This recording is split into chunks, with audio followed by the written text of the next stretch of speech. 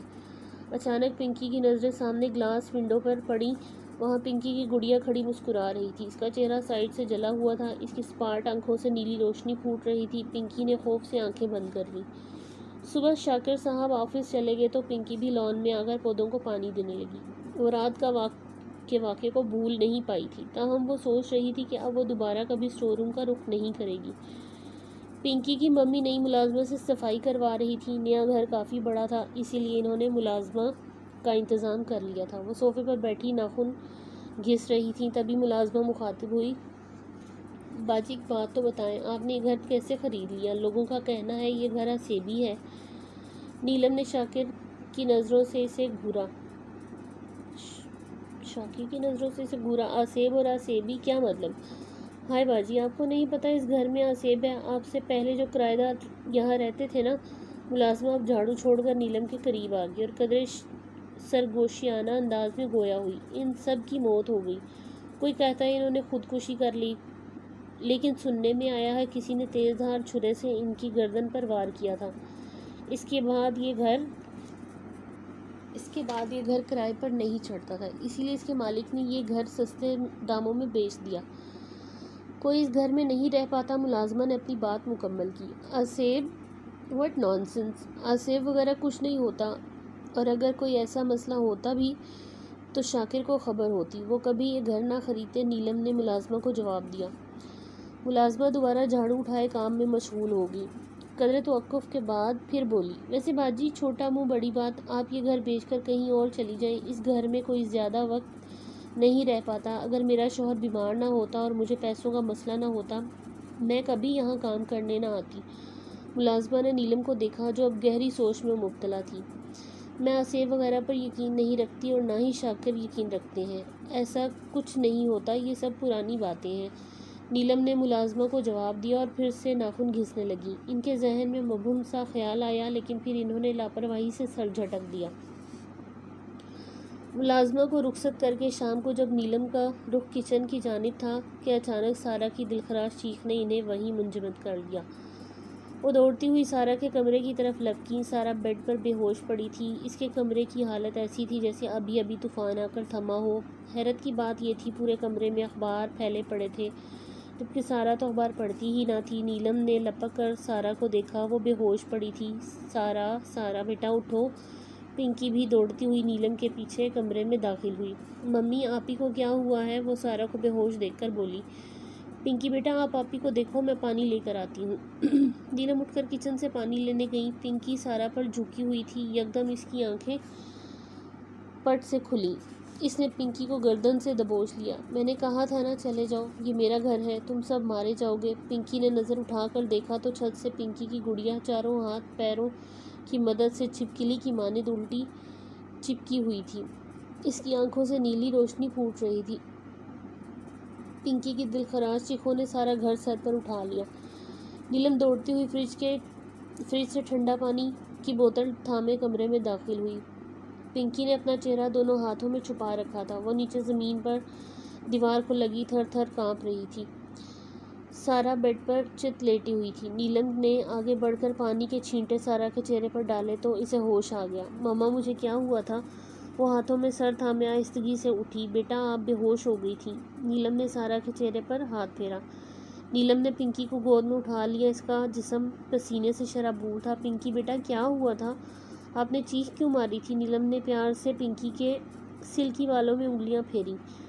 پنکی نے پانی پی لیا۔ ممی میری گڑیا اچھی نہیں ہے، وہ گندی گڑیا ہے، میں نے اس گھر میں نہیں رہنا، یہ اچھا گھر نہیں ہے۔ پنکی زاروں قطار روئے جا رہی تھی۔ روتے روتے اسے ہچکی لگ گئی۔ نیلم نے اسے گلے سے لگا لیا۔ یکدم نیلم کی نظریں پنکی کے چہرے پر پڑیں۔ سارہ کے چہرے پر نیلے دھبے پڑ چکے تھے۔ اس کی گردن، بازو، غرض جسم کے ہر اعضاء پر نیلے دھبے نمایاں تھے۔ حیرت خوف سے نیلم کی آنکھیں پھیل گئیں۔ پنکی تمہارے جسم پر یہ دھبے کیسے؟ نیلم کے لبوں سے بے اختیار جملہ ادا ہوا۔ پنکی نے اپنے ہاتھ اور بازوؤں پر جب نیلے دھبے دیکھے تو وہ بھی خوفزدہ ہو گئی۔ مما بابا کو کال کریں، یہ مجھے کیا ہو گیا ہے؟ پنکی پریشانی کے عالم میں گویا ہوئی۔ ممی یہ سب میری گڑیا کی وجہ سے ہو رہا ہے، یہ گڑیا ہم سب کو مار دے گی، پنکی خوفزدہ ہو کر بولی۔ ایسا کچھ نہیں ہے پنکی بیٹا، ان سب چیزوں کا بھلا گڑیا سے کیا تعلق، نیلم نے جواب دے کر اچانک تمام لائٹس آن آف ہونے لگی اور جھٹکے سے لائٹ چلی گئی۔ ممی پنکی ڈر کے مارے نیلم سے لپٹ گئی۔ سارا تم پنکی کا دھیان رکھو اور یہیں رکو، میں ٹارچ لائٹ لاتی ہوں، نیلم نے کہا اور اٹھ کھڑی ہوئی۔ نہیں ممی، میں آپ کے ساتھ چلوں گی، پنکی نیلم سے لپٹ کر رونے لگی۔ اوہو پنکی بیٹا، ضد نہ کرو، چلو آؤ تم دونوں ساتھ ہی آ جاؤ، نیلم نے سارا اور پنکی دونوں کو ساتھ آنے کے لیے کہا۔ وہ تینوں کمرے سے باہر آئیں اور نیلم ماچس جلا کر آگے بڑھنے لگی۔ دھیان سے، آگے سیڑھیاں ہیں، نیلم نے سارا اور پنکی کو تنبیہ کی اور خود آہستہ آہستہ سیڑھیاں اترنے لگی۔ پنکی سارا تم دونوں اوپر ہی ٹھہرو، میں ٹارچ لے کر آتی ہوں، نیلم نے کہا اور ماچس جلا کر آہستہ آہستہ سیڑھیاں اترنے لگی۔ نیلم ٹارچ لائٹ لائی اور پھر وہ تینوں واپس کمرے میں چلی گئی۔ نیلم نے موبائل پر شاکر صاحب کا نمبر ڈائل کیا۔ کال ریسیو ہوئی۔ ہیلو شاکر، آپ جلدی گھر آ جائیں، سارا کی طبیعت ٹھیک نہیں ہے۔ یکدم کچن سے چھناکے کی آواز آئی جیسے کوئی کانچ کا برتن ٹوٹا ہو۔ ممی ممی، ببلو کی آواز پر نیلم چونکی۔ سارا کی حالت غیر ہونے لگی، وہ بیڈ پر لیٹ گئی، اسے سستی محسوس ہو رہی تھی، اس کے پپوٹے بوجھل ہونے لگے۔ ببلو، یہ تو ببلو کی آواز ہے، پنکی بیٹا آپ سارا کے پاس رکو، میں ذرا ببلو کو دیکھ کر آتی ہوں، نیلم نے سارا کی حالت غیر ہوتی دیکھ کر پنکی سے کہا۔ ممی بچاؤ بچاؤ، ببلو کی آواز پر نیلم فوراً کمرے سے نکل گئی۔ آ رہی ہوں ببلو بیٹا، آپ کہاں ہو، نیلم نے کہا اور ٹارچ کی مدد سے فٹافٹ سیڑھیاں اترنے لگی۔ پنکی نیلم کے پیچھے دوڑی۔ سامنے لاؤنج میں کوئی راکنگ چیئر پر جھول رہا تھا، اس کی پشت ہونے کے باعث چہرہ واضح نہ تھا۔ چیئر پر کسی بچوں نے سر ٹکا رکھا تھا۔ نیلم نے ہاتھ آگے بڑھا کر ببلو کے سر پر پیار کیا۔ ببلو کیا ہوا میرے بچے، نیلم نے دست شفقت سر پر پھیرا تو ان کے ہاتھ پر خون لگ گیا۔ ببلو کا مردہ جسم یکدم ہی چیئر سے گر کر زمین بوس ہو گیا۔ نیلم کی چیخ نکل گئی۔ یکدم سامنے اندھیرے میں دو نیلی آنکھیں دکھائی دیں۔ ٹارچ لائٹ نے واضح کیا تو وہاں پنکی کی گڑیا کھڑی تھی، اس کے ہاتھ میں کلہاڑی تھی جو خون سے بھری ہوئی تھی۔ میں نے کہا تھا نا اس گھر سے چلے جاؤ، یہ میرا گھر ہے، تم سب مرو گے، کوئی نہیں بچے گا، پنکی کی گڑیا گرائی۔ نیلم کو اپنی سماعتوں پر یقین نہ آیا، حیرت سے ان کی آنکھیں پھیل گئیں۔ یکدم پنکی کی گڑیا نے دوڑ لگا دی، وہ نیلم پر حملہ آور ہوئی۔ نیلم صوفے کے پیچھے جا چھپی۔ ٹارچ لائٹ ان کے ہاتھ سے دور جا گری، خوف کے مارے وہ تھر تھر کانپ رہی تھی۔ پنکی نیلم کے پیچھے آ گئی۔ ممی کہاں ہیں آپ، وہ ساکت کھڑی تھی، نیلم کو آواز دینے لگی۔ سامنے گلاس ونڈو سے چھن چھن کر آتی روشنی میں اسے نیلم دکھائی نہ دی۔ پنکی کی گڑیا سب کے خون کی پیاسی ہو گئی تھی۔ اچانک سناٹا چھا گیا، باہر موسم ابر آلود ہو گیا اور بارش زمین کو بھگونے لگی۔ نیلم زبان کو تالا لگائے کونے میں سسک رہی تھی، صوفے کے پیچھے چھپی رو رو کر اپنے بچوں کی سلامتی کی دعائیں مانگ رہی تھی۔ پنکی نیلم کو ڈھونڈتی آگے بڑھی تو ٹھوکر کھا کر لڑکھڑا گئی۔ زمین پر ببلو کی لاش ساکت پڑی تھی، خوف سے پنکی کی چیخیں حلق میں ہی دب گئیں۔ پنکی کے سامنے دو نیلی آنکھیں دکھائی دیں۔ پنکی کی گڑیا گلاس ونڈو کے سامنے کھڑی ہو گئی۔ گلاس ونڈو سے آتی چاند کی روشنی نے اسے واضح کر دیا، آج تک اس گھر میں جو بھی آیا وہ مارا گیا، تم سب بھی مرو گے، گڑیا گرجدار آواز میں گویا ہوئی۔ اس نے کلہاڑی اٹھائی تو پنکی نے کانوں پر ہاتھ رکھ لیے اور آنکھیں بند کر کے آیت الکرسی کا ورد کرنے لگی۔ اور جب پنکی نے آنکھیں کھولی تو گڑیا غائب تھی۔ وہ حیرت سے ادھر ادھر دیکھنے لگی۔ اچانک سامنے سے شاکر صاحب ہاتھ میں بریف کیس سامنے آتے دکھائی دیے۔ پنکی بیٹا یہ لائٹس کیوں آف ہیں، سب کہاں ہیں، انہوں نے تعصب سے پوچھا تو پنکی دوڑتی ہوئی اپنے بابا شاکر سے لپٹ کر رونے لگی۔ اس نے بابا کے عقب میں دیکھا تو شاکر صاحب ایک ڈاکٹر کو لے کر لاؤنج میں داخل ہو رہے تھے۔ اگر وہ بابا ہیں تو یہ ساتھ کون ہے؟ سیکنڈ کے 1000ویں حصے میں پنکی کے ذہن کی اسکرین پر خیال ابھرا۔ اس نے سر اٹھا کر دیکھا تو وہی نیلی آنکھیں چمک رہی تھیں۔ وہ چیخ مار کر بہروپیہ سے دور ہوئی۔ شاکر صاحب کے قدم لاؤنج میں رکھتے ہی وہ بہروپیہ ہوا میں تحلیل ہو گیا۔ پنکی بیٹا آپ کی ممی اور سارا کہاں ہیں؟ وہ سہمی سی صوفے پر بیٹھ گئی۔ بابا وہ اوپر ہے۔ شاکر صاحب نے سیل فون کی ٹارچ آن کی اور ڈاکٹر کے ساتھ سیڑھیاں چڑھنے لگے۔ پنکی صوفے پر سہمی بیٹھی تھی۔ یکدم اس کی نظر شاکر اور ڈاکٹر کے پیروں پر پڑی۔ دونوں کے پاؤں الٹے تھے۔ اچانک دروازے پر دستک ہوئی، پھر چابی گھما کر کوئی لاؤنج میں داخل ہوا۔ اتنا اندھیرا کیوں ہے؟ نیلم، سارا سب کہاں ہیں؟ شاکر صاحب کی آواز سماعتوں سے ٹکرائی۔ پنکی خوف سے آنکھیں پھاڑ پھاڑ کر اپنے بابا شاکر کو دیکھ رہی تھی۔ یکدم کسی نے تیز دھار کلہاڑے سے وار کیا اور شاکر صاحب کی گردن تن سے جدا ہو گئی۔ خون کا فوارہ گردن سے نکلا۔ شاکر صاحب کا بے جان وجود زمین پر ساکت پڑا تھا۔ پنکی صوفے سے نیچے اتر کر دھیرے دھیرے پیچھے کو چلنے لگی۔ وار کرنے والی کوئی اور نہیں، پنکی کی گڑیا ہی تھی، سارا آپی۔ پنکی نے مبہم سا سارا کو پکارا۔ یکدم سیڑھیوں سے لڑکتی سارا کی لاش پنکی کے پاؤں کو چھونے لگی۔ اس کی گردن پر بھی تیز دھار کلہاڑی سے وار کیا گیا تھا۔ دیکھ لیا سارا کا حال، اب تیری باری ہے، گڑیا نے کہا اور کلہاڑی کو سر سے اوپر کیا۔ اچانک لاؤنج میں تیز آندھی چلنے لگی۔ تمام فرنیچر آندھی کی زد میں آ کر گول گول ہوا میں گھومنے لگا۔ سامنے ایک عورت اور 2 بچے کھڑے تھے، آندھی رکنے پر واضح دکھائی دینے لگے۔ تینوں نے سفید کپڑے زیب تن کر رکھے تھے۔